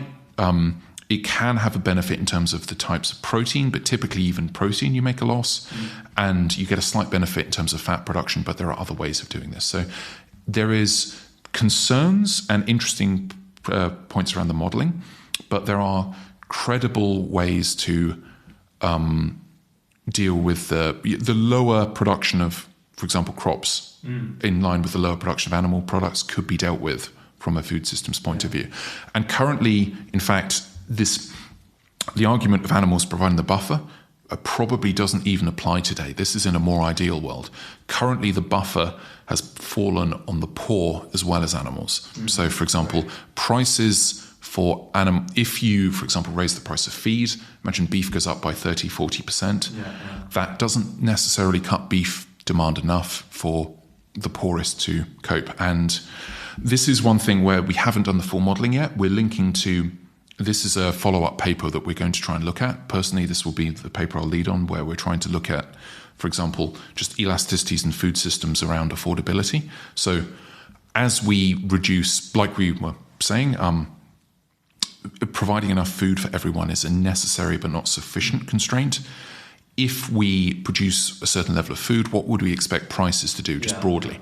It's going to be so general equilibrium modelling, which looks at the whole economy as much as possible, everything, investment decisions, etc., tends to break around even smaller versions than what we're trying to do. It'll be very difficult to run a general equilibrium model. And general equilibrium modelling, it has its place in economics. It can be difficult. There was a black box because you put a lot of assumptions in and something comes out, and some of those assumptions matter hugely. So it can be a bit difficult to work out what's going on. And in our modelling, that can be a real problem. So we probably can't do a full general equilibrium, but we can at least bound the problem and say prices won't be below this or probably can't be above this. And we can understand, for example, why prices might be higher than the level. So in our first paper, we're looking at pure affordability. So that's how much does it cost to produce, and a small return on capital, depreciation, etc., so that the system can maintain its level of output, and then move it to people, and then the retail premium. So we can look at all this and say, based upon these and the kind of foods we are looking and think are possible to produce, it may cost, for example, around 53 cents per day to get minimum calories, about 67 cents per day to get sufficient nutrition, and about $1 a day for the average basket diet. So this is broadly affordable for many people, but won't be affordable for everyone. So this is, for example, even at 67 cents per day, and the FAO classes affordability at about 63% of the diet, the income maximum spent on food, because you have to buy other things. And even that would put, extreme pressure on households. About 1.2-ish billion people couldn't afford that threshold. So those people will need subsidies and support, and this will almost certainly need international transfers. So these foods aren't, and so, for example, there are other ways of producing food. So there's artificial light, but that costs orders of magnitude above what we're looking at. So the point being, these are not only have to be physically capable of being produced post-disaster, but they have to be produced at low cost and sufficient quantity to feed people. But this affordability forms like the lower bound. Then the problem is, for example, is it that animal feed is outcompeting the humans there? And in the medium to long run, this would encourage supply to increase, because if your price is above your cost, people would invest. But we don't have time to get to equilibrium. The short run equilibrium can kill people, because and particularly this is where we get into problems of almost certainly we'd have government rationing and support, but governments would also have to cooperate internationally to try and stop a beggar my neighbor policy, and we would need some we can look at different scenarios, and this is where we're looking at, for example, biofuels. At what point would biofuels switch off on current mandates? Would we need policy for them to switch off? Would it just make no sense to turn food into fuel anymore? Actually, did you want to say something about what those biofuel mandates are? Certainly. So effectively, biofuel mandates were brought in for a few reasons, partly to try and bring in energy independence for countries that didn't have oil, but also to support farmers. And this is fundamentally as a way of meeting transport needs. They are insufficient. They will never meet full needs, but you can supply some of your own internal needs by basically either growing calories, which you then turn into, you ferment into alcohol for ethanol fuel, or you produce oil, so vegetable oils, which you can then turn into biodiesel. And typically that is maize, rapeseed / canola for the oils, or palm oil. And there's other niche. So, for example, sugarcane is also a big one for ethanol. Cassava, quite niche. So these are often policies to support agricultural incomes. And partly they were also brought in because during a long period when the yields were outstripping the need for crops, crop prices were very, very low. Because you fundamentally didn't need the market, was sending a switch-off signal saying we have too much maize. So the US government stepped in and found a use for it. So this is partly tied to voters and the importance of agricultural lobbies. But this has led to about 500 million for other, which 80 to 90% of that total will probably be biofuels. It's difficult to exactly break it down, but yeah. So it's a significant source of demand. And in the past, there has been a problem. For example, the 07-08 crisis, food price crisis, was partially caused by fuel prices rising and pulling food prices along with them. Because fundamentally, you've connected these two markets. Oil pulls up maize, and maize competes with other crops in a rotation. So if the price of maize is very attractive, that pulls up other crops to compete with it. Farmer has a choice of what they plant. And in fact, most farmers rotate, so they can't plant the same crops in the same area multiple years. So everything moves together. So you've connected agricultural markets to oil. Yeah. Having a policy break here would be very sensible. And some countries have it to a lesser or greater degree. We would argue, and in fact, one of the things AllFed is pushing on is that this should be universal. So in fact, there is a world where biofuel is food security positive. Again, it gives you a buffer. It gives you a large amount of food you're producing.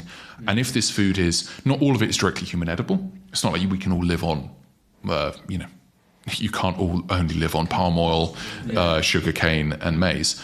And many of this maize is more like feed maize than, very palatable directly, but it is edible by humans. It's just, not the same maize we have on our plates. But this, if released, when food prices are pulling up or oil prices are pulling up, there's a natural either drop in the subsidy or break in the mandate, buyouts, various things where this can be farmer positive because the farmers are still getting high prices for their crops. The whole point is this is in high food prices. The farmer doesn't care whether it goes to a ethanol plant or someone's plate. But so there are policy wins here, but at the moment biofuel could be a negative to food security, where we hope it can be a positive. Sorry, just to get clear on what's going on here then. So currently, a bunch of governments have mandates for farmers to turn some of their crops into biofuel, and then the governments will subsidize that. Typically, the slightly crazy economics of this is typically the cost of the inputs is higher than the value of the outputs. So you're turning something into something less valuable. So this requires subsidies to do, or it requires something called a blending mandate. So imagine a fuel producer is forced to put 2%, say, bioethanol into their fuel. And in fact, this is fairly common. If you look on the pumps, they often have the blending rate on there in terms of the E2, E5 is the ethanol percentage. So, and in small quantities, again, this is good for engines. They provide benefits to cars. Anti-knocking doesn't matter. But these mandates give guaranteed markets for sales. But the point is they are entirely price insensitive. If you're only blending a small amount, the size of the fuel market radically eclipses the food. So it can drag food, whatever, and pull, and potentially if oil prices are rising, if it pulls it up, this can drag, while oil prices are influencing, costs of production for crops in other ways, raising fertilizer costs, raising the costs of your tractors and everything else. It's also raising the price of maize and other things. So this can be very bad for the system. So I guess when oil prices go up, fuel prices go up, I'm a farmer, suddenly it's more attractive for me to grow and sell a larger share of my crops for biofuel, even though, as you said, the cost of the inputs still outweighs the price or cost of the outputs. Yes, indeed. And it's not really, again, overall, if we were trying to grow all biofuels for our vehicles, it wouldn't. There are some arguments for it providing a niche benefit and some diversification. It's not a credible way to produce. Yeah. This is maybe another conversation. Personally, this does sound like maybe these mandates exist for, let's say, dubious political reasons. But anyway, in the case where oil prices go up, and then therefore grow more biofuels, and my crops get bought by these subsidies, it sounds like now the price of the food portion of my crops has got to go up also. Yes, it's certainly the food portion would have to bid its way up as well. It would have to equal what the biofuel is offering for. And the capacity of the biofuel plant in the normal year may be underutilised, so it could pull far more in. So it's, again, this can happen in some cases, but governments have taken steps to partially break this link and try and have, for example, okay, so you have to blend at a certain rate. You have to blend, say, 2% of your fuel or pay a fine. In some levels, if the food price has gone up very high, it's cheaper to pay the fine than blend. And that's the point of the fine.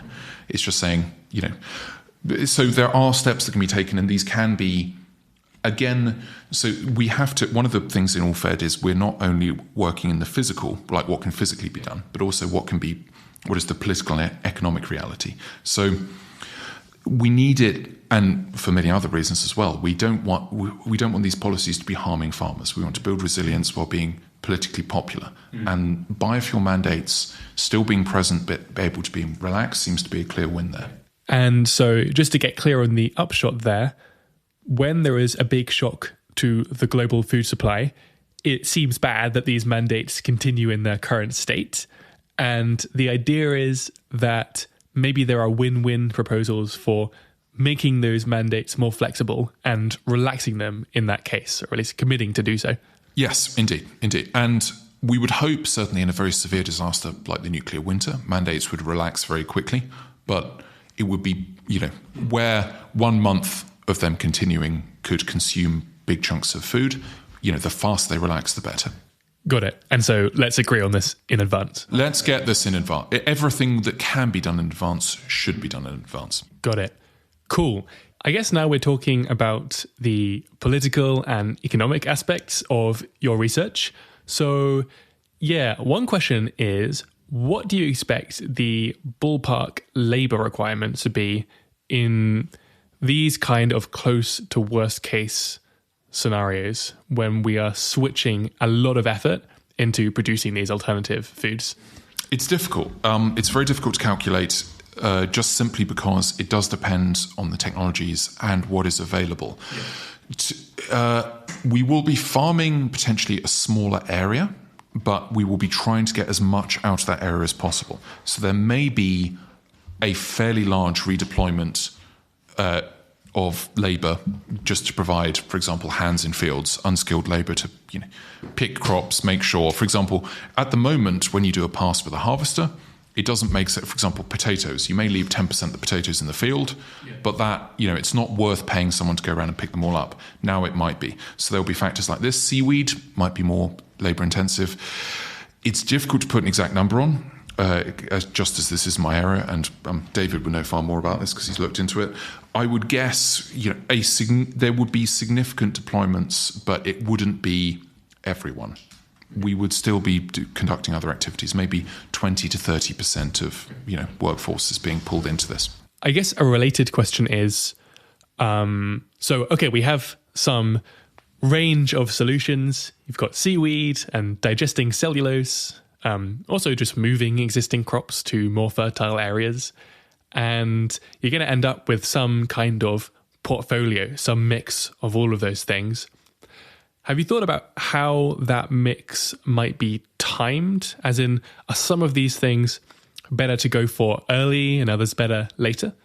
This is the thing. So the current paper we're working on is effectively an integrated model of everything, looking at, for example, how fast can things scale? Are they competing for area and resources?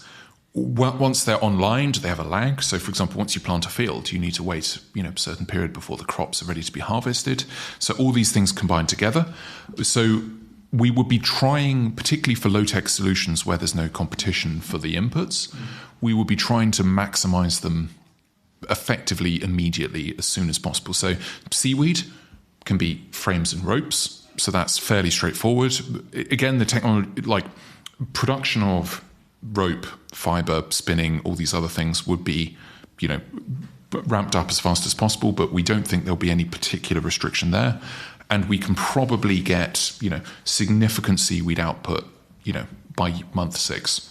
so that we can start to feed people on this. And then similarly, we have cellulosic plants would need to be, there are certain, effectively the engineering teams have looked into, how easy is this in the past with emergency production, how fast can you do these things?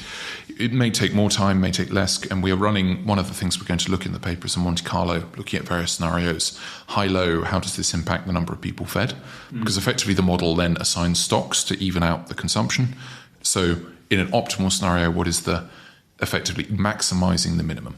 So all of these will be arriving at different points in time, and we would be, trying to produce as much food as possible.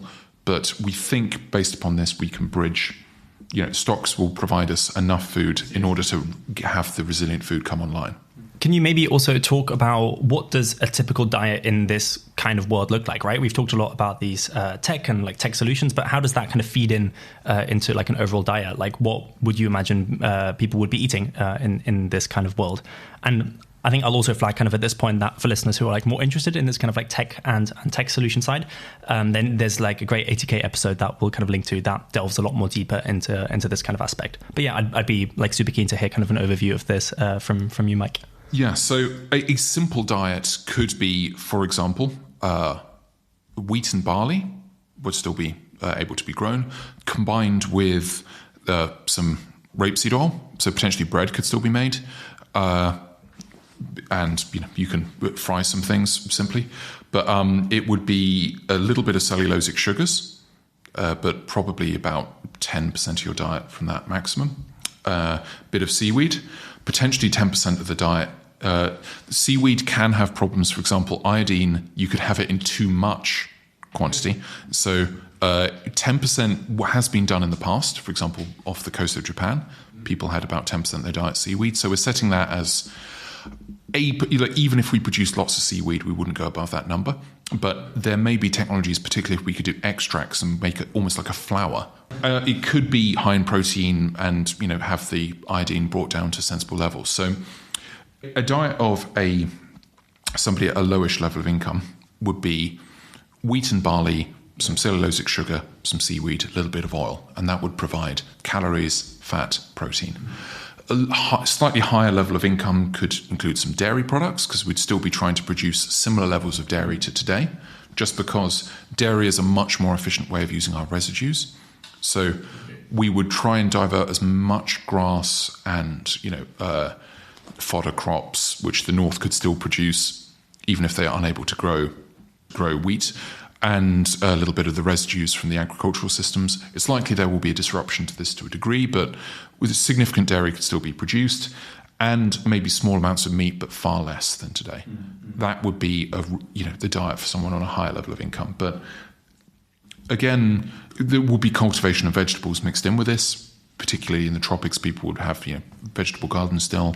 There would be some beans and legumes mixed in. So it would be a simple diet, but again, effectively, it sounds odd, but looking back through history, it would be approximately diets of, standard peasant diets in medieval times. Small amounts of meat, but, sort of special-ish occasions, some dairy, some mostly grains and beans. Yeah. This is just occurring to me, so maybe it's stupid, but presumably it is now possible and potentially quite easy to stockpile not just bulk calories, but also seasoning and spices and, more fun kinds of food. Yes, and so there is a proposal. In fact, AllFed are looking at this, and one of the things is once we've done this modelling, it will inform. In itself, it is not sufficient to solve the problem. We can't get, for example, government cooperation will be still very difficult. But having this model can let us see, there may be a key resource which we didn't consider. Yeah. So, for example, certain seeds may be in very short supply. Seed potatoes, we probably couldn't have enough for the full area we'd need in the first year, so we'd scale them in other crops that are less efficient.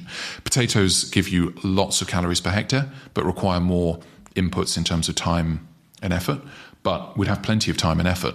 So it may be maximizing calories per hectare is what we're optimizing. Mm. So, but, having enough seeds, certain, plans in place, potentially certain inputs that could be useful in other systems could be very useful. And like you say, potentially, spices and other things could be.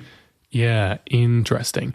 I basically have a bunch of questions about the politics of all of this.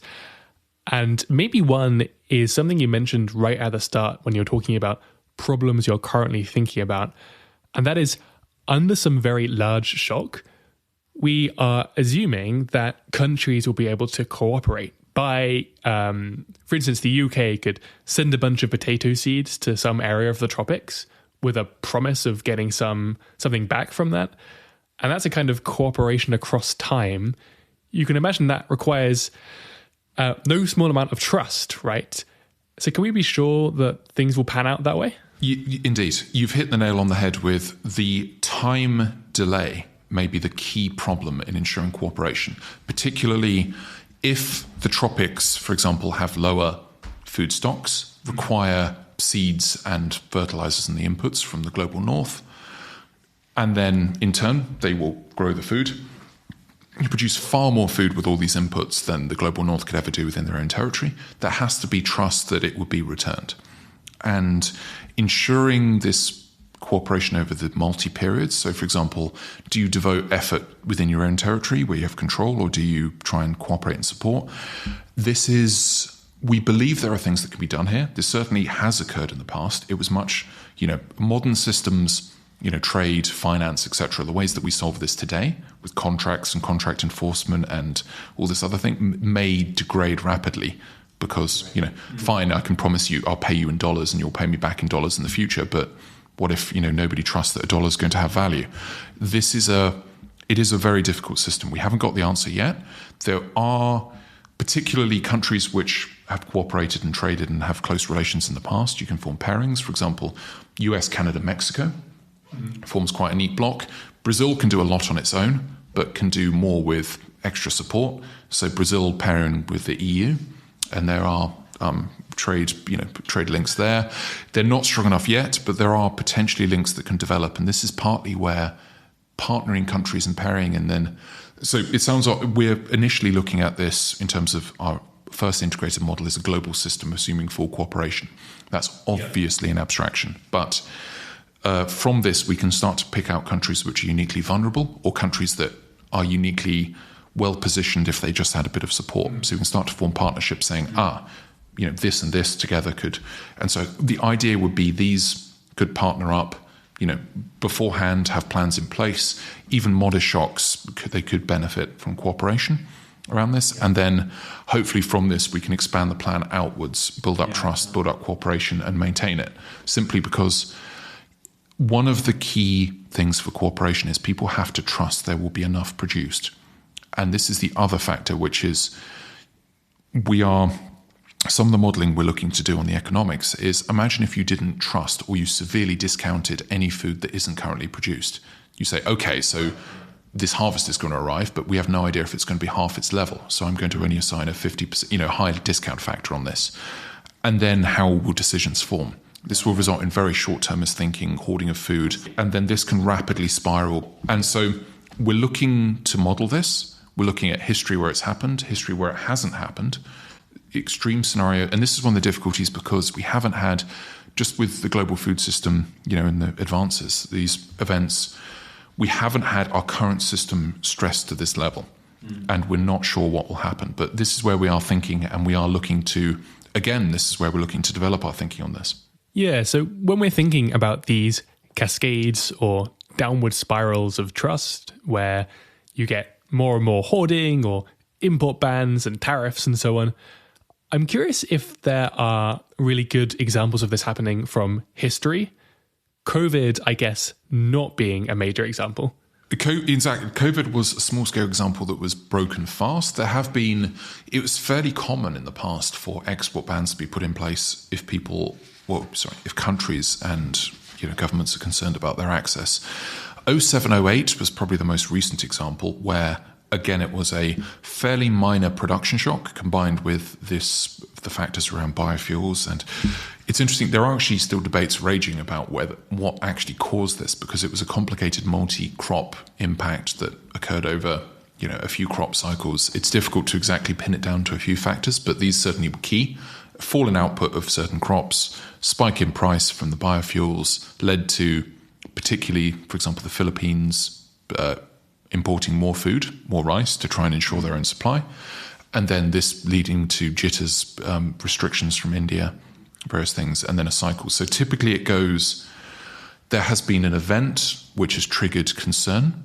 A country looks to secure its own supply, and exporters look to, ensure, because, so just very quickly on prices, there's sort of two price benchmarks that you can think of, which is export parity, which is world market prices minus the cost of exporting to the world market, and import parity, which is world market prices plus the cost of getting it to you. So importers have higher prices than exporters, and if you're an importer, you're kind of at the mercy of the world market. You have to buy at their prices. So you may want to quickly scramble and grab food. And then if you're the exporter, you have more options. You can disconnect yourself. The world price rising will start pulling up your domestic prices for your urban consumers unless you disconnect it, which is an export ban. And that in turn has, it leads to a negative sum game where you're causing problems around the world. And this in the past, again, speculation. If traders are expecting certain policies to occur in the future, they may hold on to food and expectations. And it's very difficult to, once this gets starting to break it. So it needs partially, export bans need to be, countries need to step away from export bans and have other ways of managing their food security, which is difficult. And so, for example, futures contracts, which is a way of trading food on markets, they allow people to manage risk, but they can't really help in this situation because if an export ban comes into effect, then it just invalidates your contract. If, say, you're trading with a country, so you may say, well, I have a contract that entitles me to Indian rice, but if something called force majeure has been declared, which is outside circumstances beyond your control, the contract is void. So you may have bought insurance that on the moment you wish for it to pay out, it has no value to you. So fundamentally, this requires government commitments around it. And it should be said, so for example, in the past, the EU, the early 2000s, the EU put partial export bans because they were concerned about price rises. Now the EU does the precise opposite, campaigns against them, makes commitments to never put export bans in and releases stocks when, the markets look jittery. It's possible to have changes on these. And there are ways to manage food security for your urban poor, even for a country like India, without using export bans. So this would just allow people to, again, it's almost like like with a bank run. If you're confident that the central bank can bail out it's a different. So if you're confident that the futures contracts won't be invalidated, you can trust, you can still trade and manage your risk, and everyone can look at the market and, they can release stocks. They can, it's open, and futures markets can be a source of volatility or they can be a source of stability. So there are, and these are interestingly, so this is technology entirely separate from, say, seaweed production. This is, and it sounds odd, but the Industrial Revolution, for example, was driven as much by technological innovations around companies, and it was driven by muscles of debt as much as muscles of coal. And these, it sounds odd to consider them technologies, but they are in most definitions of the term. And technological developments here on the policy world could be very, very useful for disasters, both large scale in terms of the nuclear winter that we were just discussing, or smaller factors like your 5% shocks, your 10% shocks. These would be a key part of ensuring.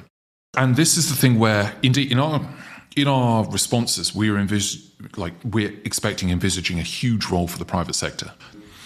We're expecting something along the lines of a hybrid economy, similar to, for example, in many wartime situations, where the government steps in, provides rationing for its population, and will then go to private sector companies and say, every ton you produce of this, we will pay this price. You sort it out. And, provide potentially, and in turn the government might be having work schemes to say, if you wish to work, we will pay anyone to do this labour, to mobilise workforces, to link useful projects to stocks of labour.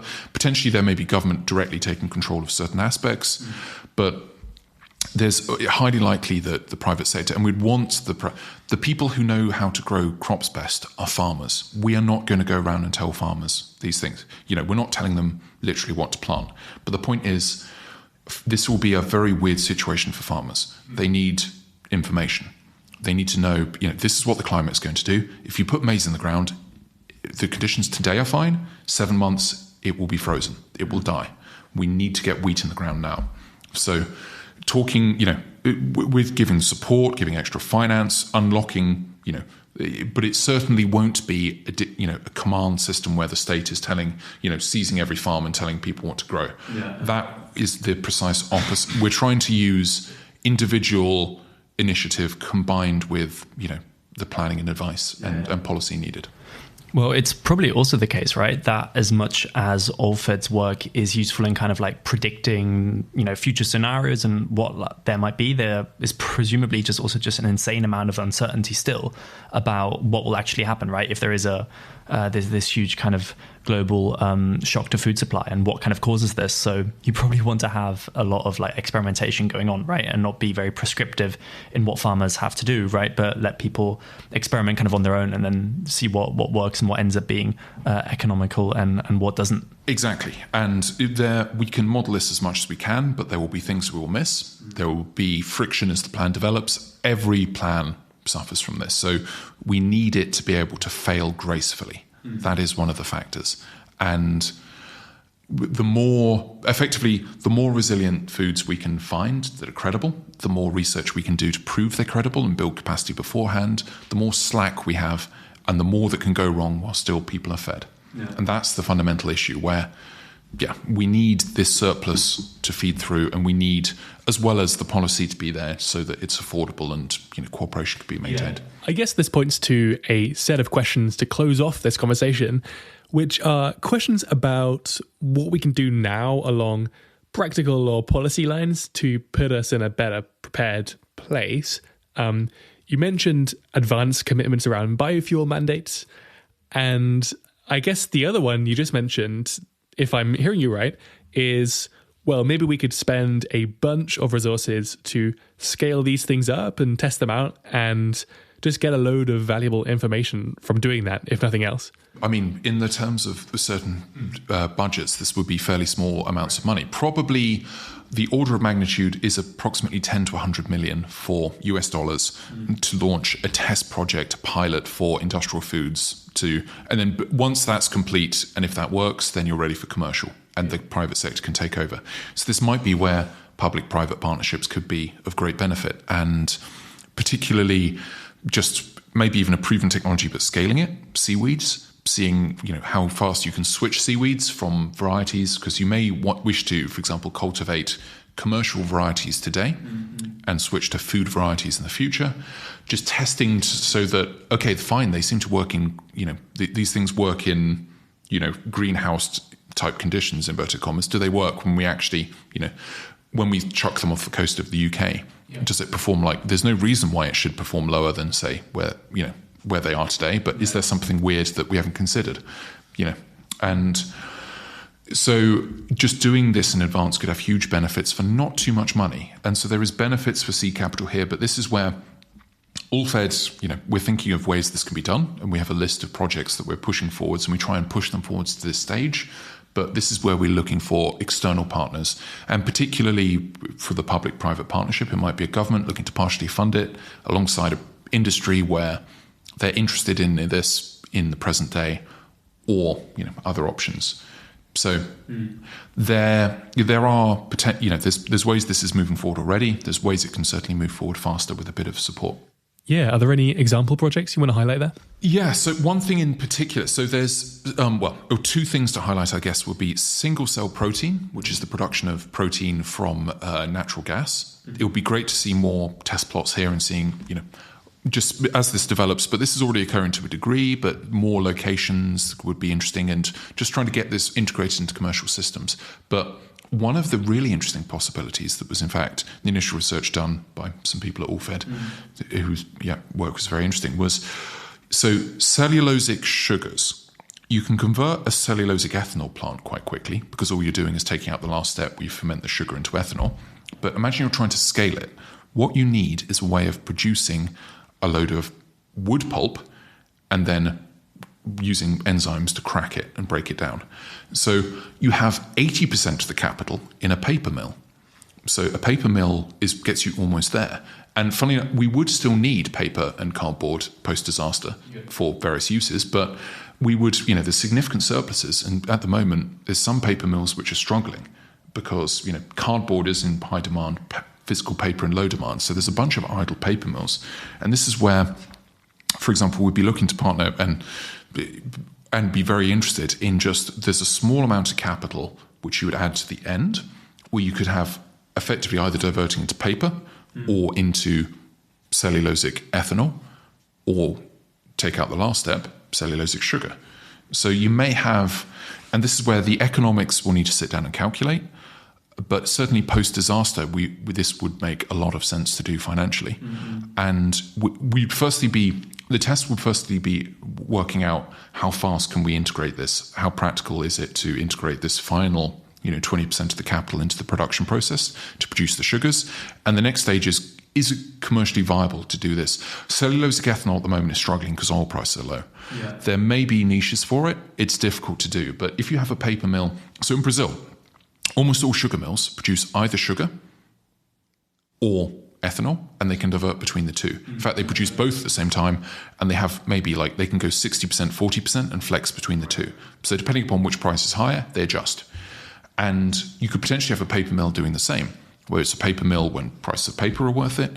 If prices of paper are below the other uses, you then divert it into cellulosic ethanol. And then in the disaster, you have the capacity to produce and the knowledge and scalability that can then be applied to other paper mills to produce cellulosic ethanol, which is again, you can't feed someone just on glucose, but it's a lot better than nothing, especially as a part of a diet. So this could be one of the things we're interested in. Yeah. So you mentioned those advanced commitments around biofuel mandates, and I'm curious about other kinds of advanced commitments which we could start thinking about now. So in particular, as you say, you could imagine a world where we get one of these big shocks and we successfully ramp up food production. So we're making enough, maybe more than enough for everyone to get by on. But nonetheless, some parts of the world still can't get enough to eat because they can't afford the food. I think you mentioned about 1.5 billion people could be in that predicament. Can you imagine some kind of advanced commitment for, sharing or subsidizing food in that case?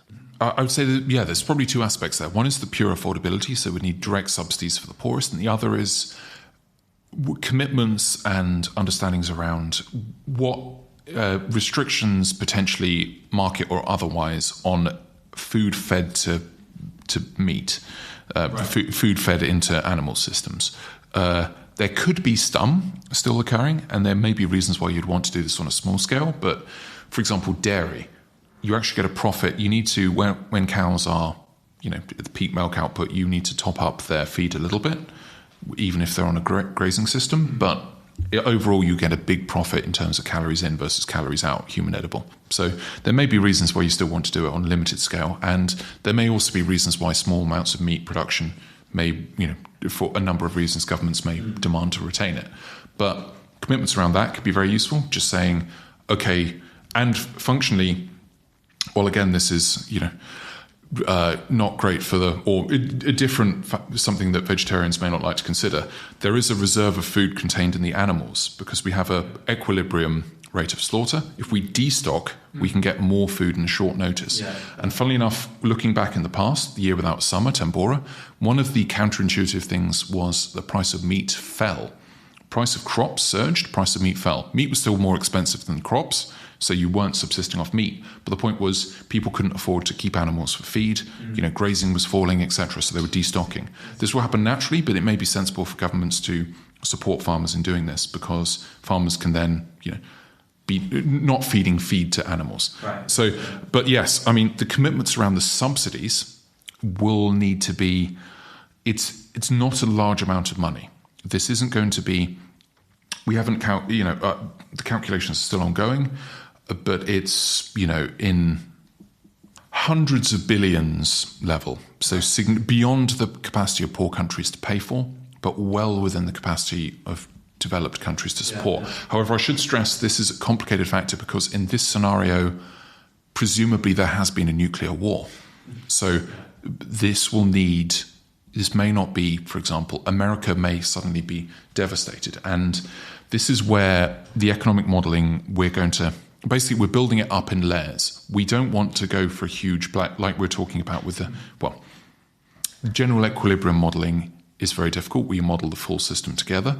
So we're building it up almost like simple rules, like a computer is constructed out of logic gates. Each one fairly simple, but you get a complex system out the end. We're trying to build it up like this so we can understand it and make sure what we're building up is sensible. But one of the factors that we need to build in finally is take two people, a poor peasant farmer in Africa and a marketing executive in London. Today, the marketing executive is making hundreds of thousands. The peasant farmer, say, $300-400 a year. Post-disaster, which is richer? Post-nuclear war. Potentially that peasant farmer is able to feed themselves and their land is one of the only productive pieces of land left in the world. The marketing executive in London, even if they're not directly hit in battle damage, is there any demand for their services? Does their money buy anything in the crisis? So it's complicated to model an economy in this regard. Some teams have just said, this seems stupid to do so we're not trying. We think there are high uncertainties, but there are sensible things that can be done. And fundamentally, if we forget about the money, it sounds odd, is a quote from Keynes, which is slightly misattributed, but it's anything we can do, we can afford. So to a degree, the money is just trying to ration access to things. If we have the physical ability to produce this food, even if some people can't afford it, inverted commas, we could have action to distribute it. It just depends upon how the political systems and cooperation are set up globally, because this may be produced in a country where the people aren't living. Yeah, I like that point. I suppose there is an angle of criticism, though, that you can talk about bounds on the equilibrium price of food after one of these disasters, but if this is in the aftermath of something like a large-scale nuclear war, you could easily imagine that finance will be more or less broken, right? To a degree, the financial system will be massively disrupted. And it may settle down to a more simple level of operation,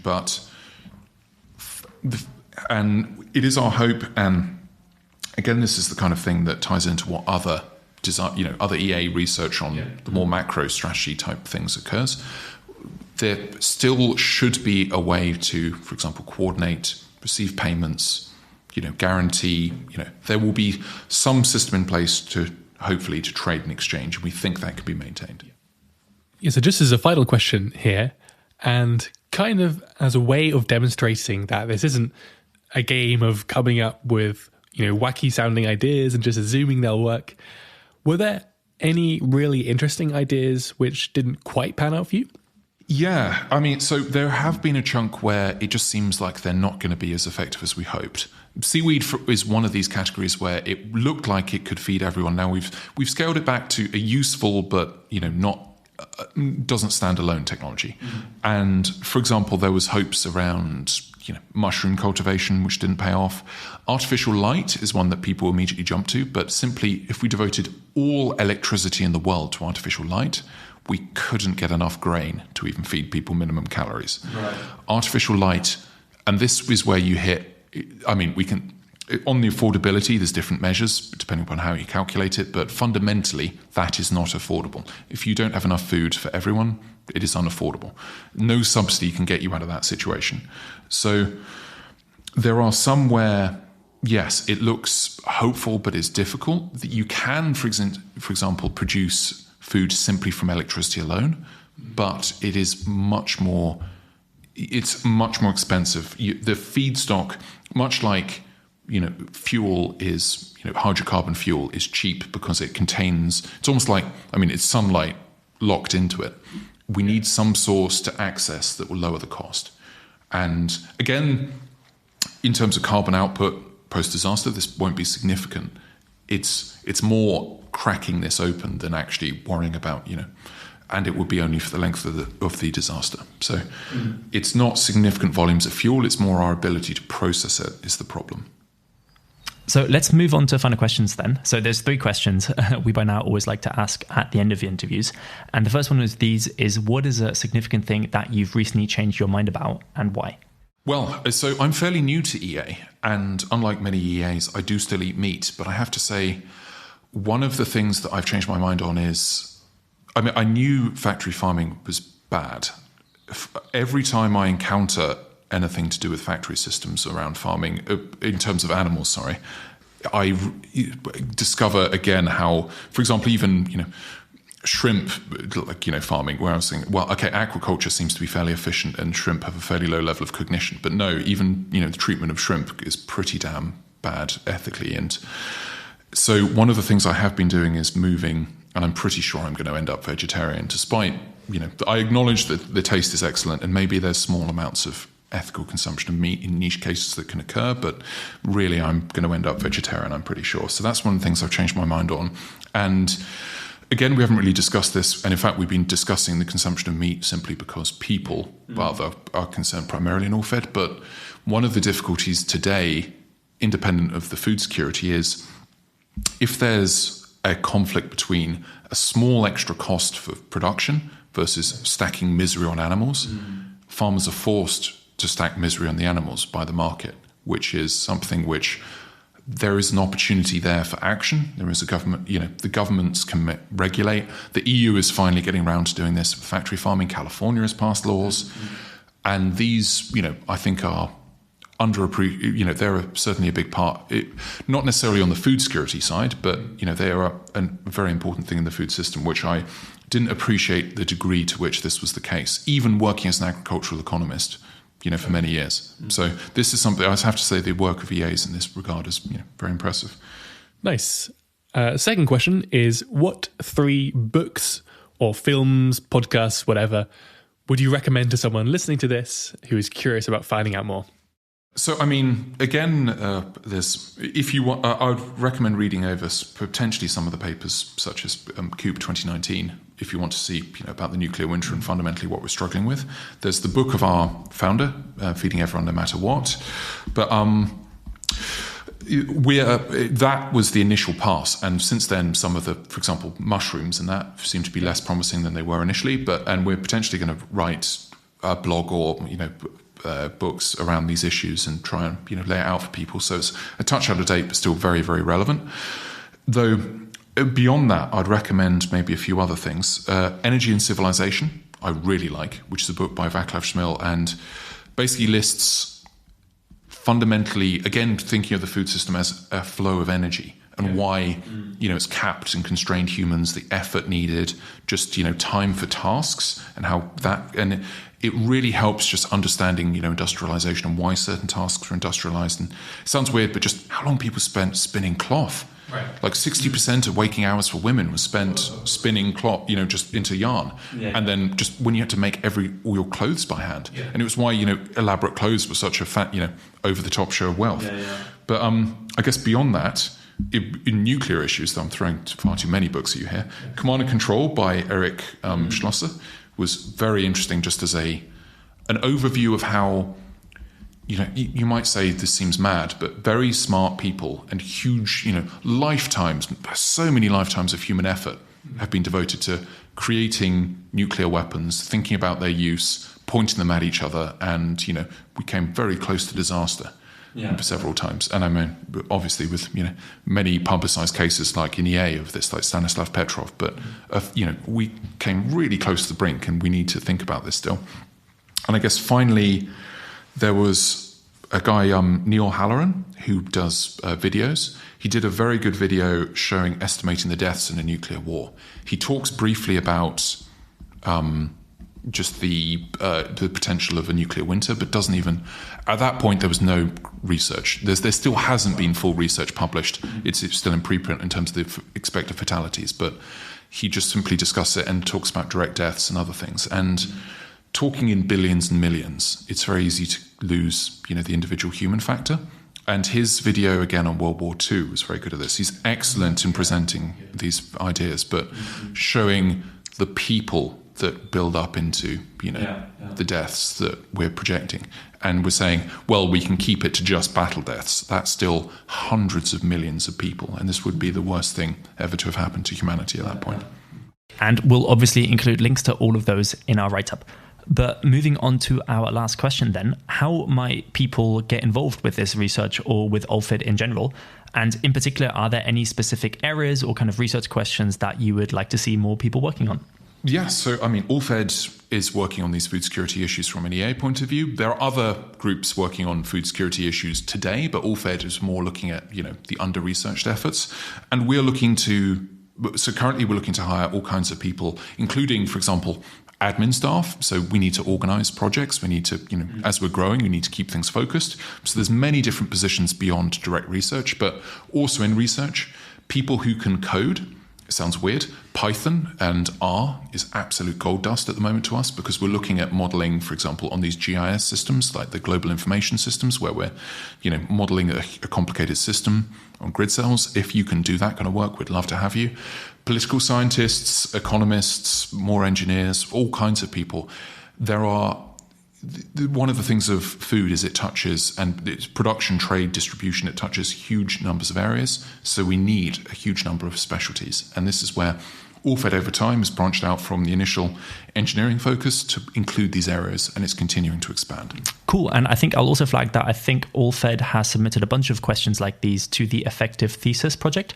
So this is for like students, undergrads, masters, and so on. And it might be cool for listeners to look at this for that. But lastly, where can people find out about you and AllFed online? Well, I'm in a few places. You can... So AllFed, for a start, is allfed.info. If you search AllFed, you'll find it on Google. And we also have a Twitter account at AllFed Alliance. But myself, you can probably add me on LinkedIn, Mike Hinge, or fire me a message there. And there's, if you have any direct comments, you're welcome to fire them over to me. And that's Mike at allfed.info. Fantastic. Michael Hinge, thank you so much. Thank you. That was Mike Hinge on feeding everyone in a disaster. As always, if you want to learn more, you can read the write-up at hearthisidea.com/episodes/Mike. There you'll find links to all the papers and books referenced throughout our interview, plus a whole lot more. And if you liked this episode, chances are you might also want to check out episode 21 with Bruce Friedrich on the Good Food Institute. If you know of any other cool resources on these topics that others would find useful, then please do send them to us at feedback@hearthisidea.com, and we'll try to add them on the website. Likewise, if you have any constructive feedback, please do email us or click on the website where we have an anonymous form under each episode. And lastly, if you want to support the show and help us pay for hosting these episodes online, you can leave us a tip by following the link in the description. Thanks very much for listening.